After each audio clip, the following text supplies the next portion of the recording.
Hey, this is Matt. Once again, welcome back to another video. Another paid request, this time for PsychoHobo. Thank you so much for that. For those interested in requesting any type of videos, topics, reactions, commentaries, what have you, feel free to send it either directly to my PayPal or join my Patreon. Both links are down below in the info box. It could be a commentary, tier list, review, re-review, reaction, what have you. Pretty much anything.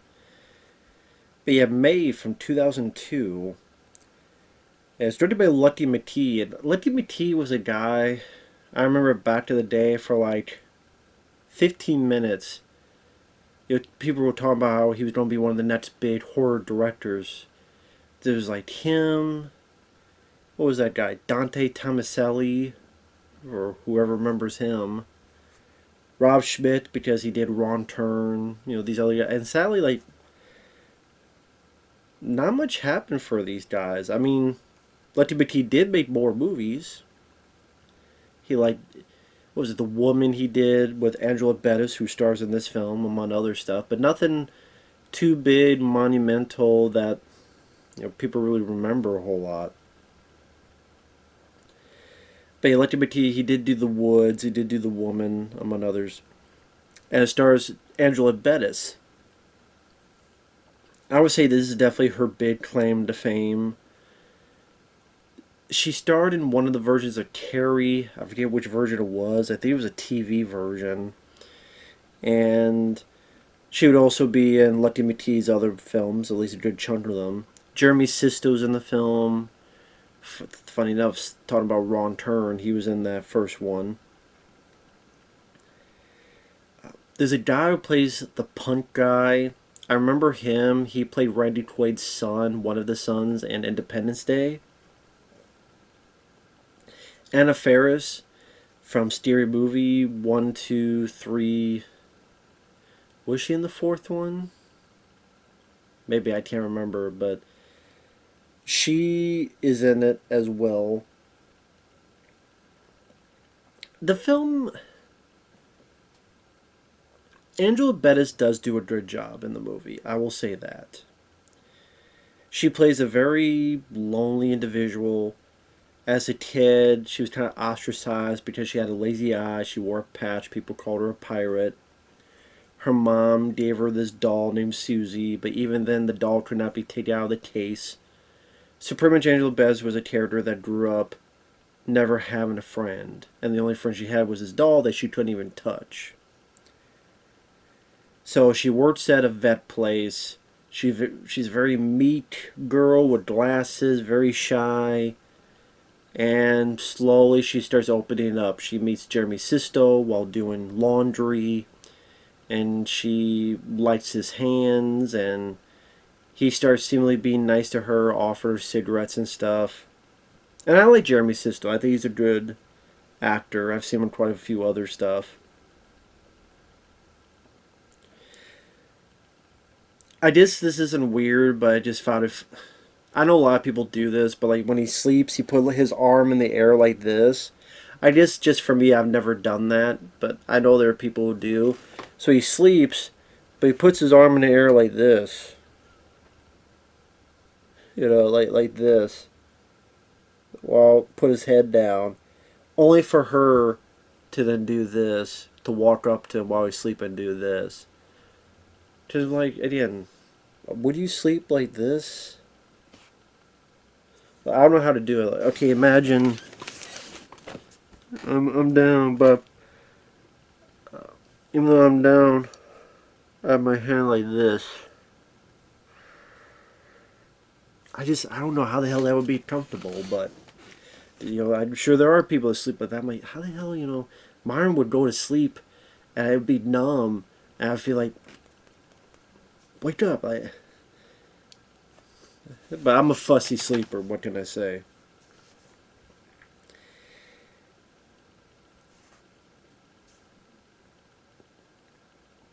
So she starts hanging out with him from time to time. Also at the vet, there's Anna Faris. Anna Faris, I don't know what the deal is with her performance. She plays a lady who's a lesbian. She just seems stoned for the whole movie. In real life, honestly. That's why her character came off as just Hey, how's it going? I really like you. Yeah, maybe that's just how I only remember her from the Scary Movie film, so maybe that's just how she acts. But I can't really say I was a big fan of her performance. She just seems stoned and out of it the whole damn thing. So Angela Bettis going with Jeremy Sisto, and she's just awkward. She'll tell this story, this horrific story about a guy whose dog came in to the vet and they had to stitch it, but they had the wrong stitches. So when the guy left for work at one point, he came back and the dog's intestines had blew out, and she's telling the story with glee. Now, I get that she's lonely, she's socially awkward. Why she tells this specific horrific story with glee? I mean, I can see why she'd be awkward and shy because she's lived a lonely existence. But this fascination with like gore, death, blood, I don't really get where that fascination comes from within her character in the story. There's nothing in the background flashbacks that tells, oh, she was into this when she was a kid, or she saw this horrible thing, so she got into blood, gore, or anything of the sort. None of that comes into play. So it almost made it seem like, well, just because you're lonely, that obviously means you're into blood, gore, and stuff. I just there wasn't really a lot of development of that part of her character. Like I said, the awkward social that part, yes, they did a little bit of that in the background, the flashback, not flashback, the beginning. But again, why she could tell a gory story like that and with glee among other stuff. Like for example, they sit down and watch, I guess, one of Jeremy Sisto's movies he made, where it's a shitty movie, honestly. Two people stare at each other at a picnic, they kiss and then they start eating each other. I mean, to be honest, if I wouldn't be showing this movie to anyone because I'd be like, this movie sucks. I'm too embarrassed to show it. But he does. And at one point, it's also a weird film to show on a date. I'm going to show this film I made. Okay, what is it? It's cannibalism.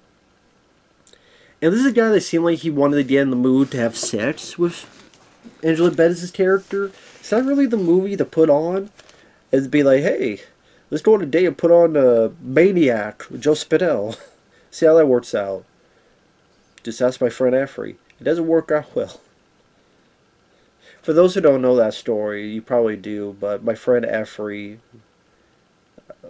he was on a date and he brought her home, and his mom was watching Maniac, and the date's like, oh, what's that movie? I don't know. What? Come on. What is this movie? So hey, the mom's like, hey, look at this movie, and it's the Maniac with Joe Spinell, and it's the scene where Joe Spinell blows up Tom Savini's head.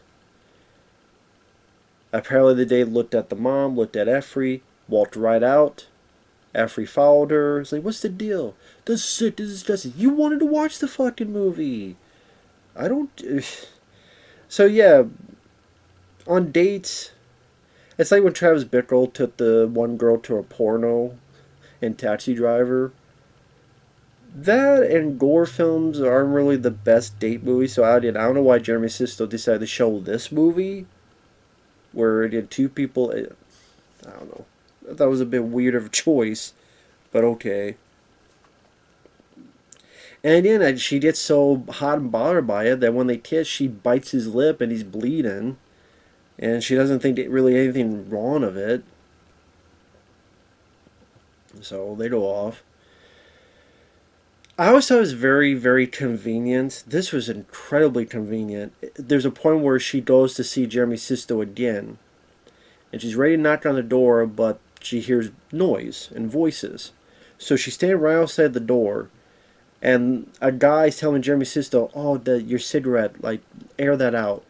Jeremy Sisto opens the door as she's there, doesn't see her, notice her, and at that very, very moment says, oh yeah, that maid girl, man, Thankfully, I got out of that.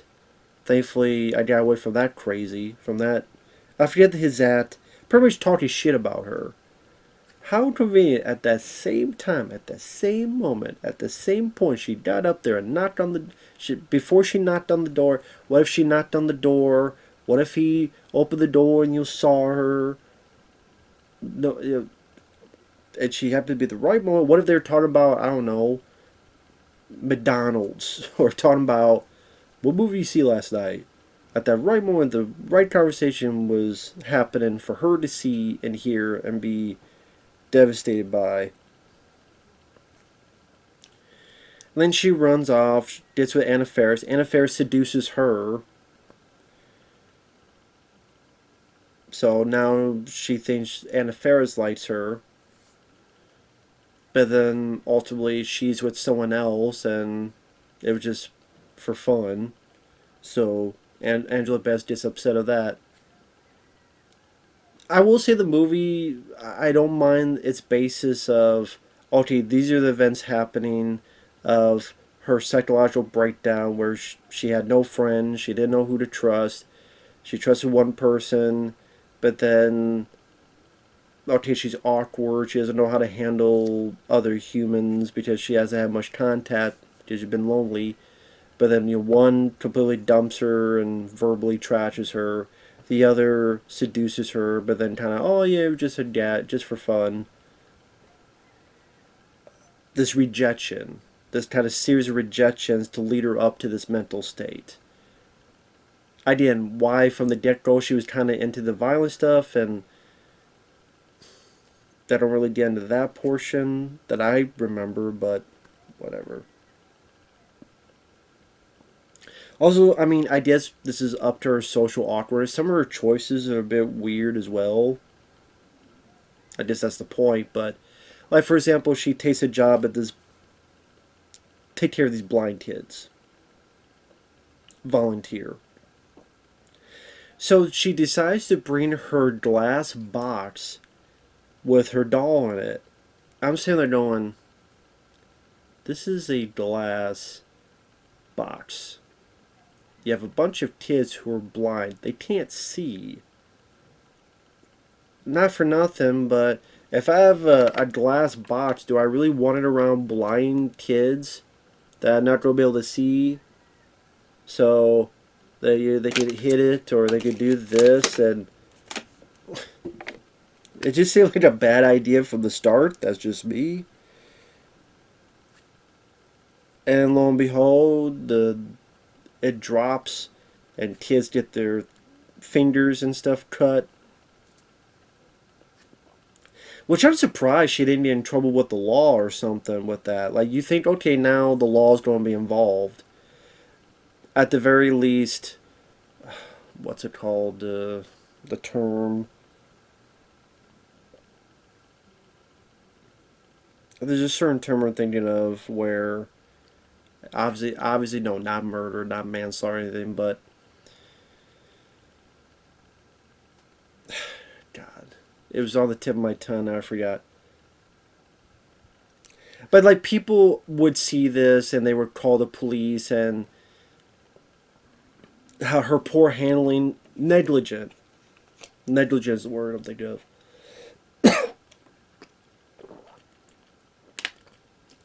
Sorry about this, just the damn heat and humidity, even with the fan on. Damn, that's Texas for in April, and it's like a damn sauna. Sorry about that. That's why I'm drinking water and not soda. But you think cops would be called for negligence to the high order, but that never really comes. She doesn't really get, for what I remember, any punishment from that. It kind of just cuts to her at home and this bit that she killed her cat because even the cat was ignoring her and she hates his rejection, and like she's freaking out. And this is actually before that. Actually, she's freaking out in the shower, and as she's freaking out, she visualizes like the glass of the doll breaking, and she thinks she hears this doll talking to her, So it's to show that she's literally cracking up. Like, literally. You can't be any more literal than literally glass of Susie cracking. But yeah, you think after the thing with the blind kids, there'd be some type of negligence, some type of lawsuit, some type of anything. But no. No cops, nobody from that facility. Really, we hear from them again. Which I thought was a bit strange. I thought was a bit weird. I don't know. So the final straw, spoiler alert, is she's out of it, and there's this punk guy. I'm just trying to be nice. Offers her some like food. Goes back to her place. She admires his arms. He opens up the fridge, sees the dead cat in there. And says, "What you do is freak." She can't handle the rejection anymore. This is the last straw. She kills the guy, stabs him with scissors, and then has the idea to take body parts, I guess, make another doll. Since Susie's broken, she's going to make another doll out of body parts. I don't quite know how A went to B from there, but I guess she's crazy, she's tracking up. I guess you make another doll, and this type of doll. And then becomes pretty much a slasher. Killed that guy, took his arms, kills Anna Faris,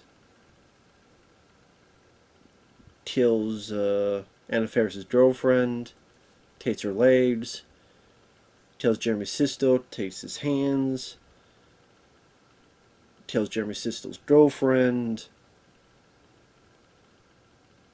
She takes Jeremy Sisto's hands, Anna Faris' girlfriend's legs, the punk rocker's arms.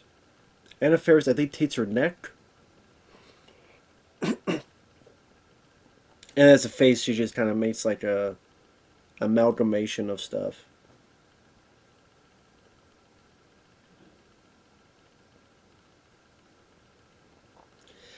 And then she's like, "Oh, but you can't see me." So she takes her eye out, the eye that she hated, and gives it to the thing. I just the idea that no one sees her but her own twisted self. So it ends with her lying by the body, and she visualizes the body going up and holding her. Because she's in her such a psychosis that the one friend she now has, she created in this mind is this figure she made that now is hugging her. And that's May. I mean, the film itself, like I said, Angela Bettis, I think, does a good job invoking this meek, sad, somewhat tragic character that, she just wanted a friend in all this. Like I said, some of the leaps, like why she's such into violent stuff, maybe they could have been built up a little bit. Like maybe some bits in her childhood she saw, and she witnessed horrible stuff, or she witnessed violent stuff, or something, and they kind of warped it. Maybe they thought that'd be too cliche. Maybe they thought that'd be too typical.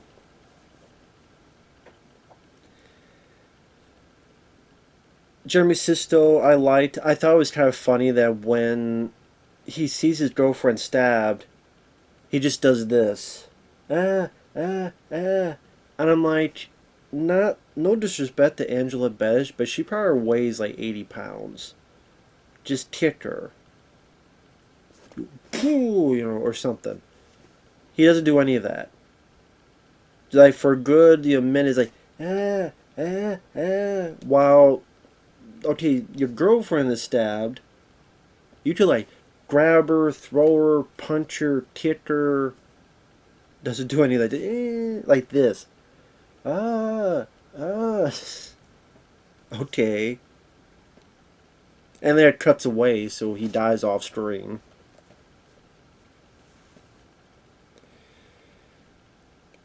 Also, Anna Faris, like the way she dies, like it's kind of a weird thing where she sees that Angela Bettis has these sharp implements. It's to mimic when an earlier time where Angela Bettis was sitting and Anna Faris was caressing her neck. Now the roles are reversed. But she has these blades, and she's like, you wouldn't hurt me." And I'm like, that's what it is. You just maybe her character was supposed to be stoned the whole time, and I missed it. If so, that would excuse why she acted so stupid in that scene.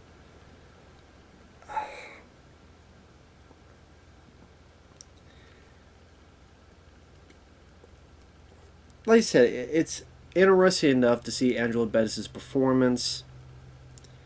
Just not a whole lot for me to really want to rewatch the film. I mean, it wasn't too thrilling or scary or funny or suspenseful.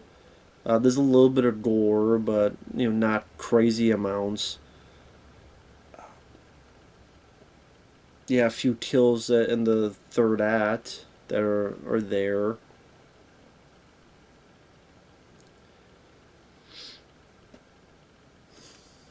I just one of those things that I'm kind of in the middle of. Wasn't big on it to it's okay, kind of in the middle of those two.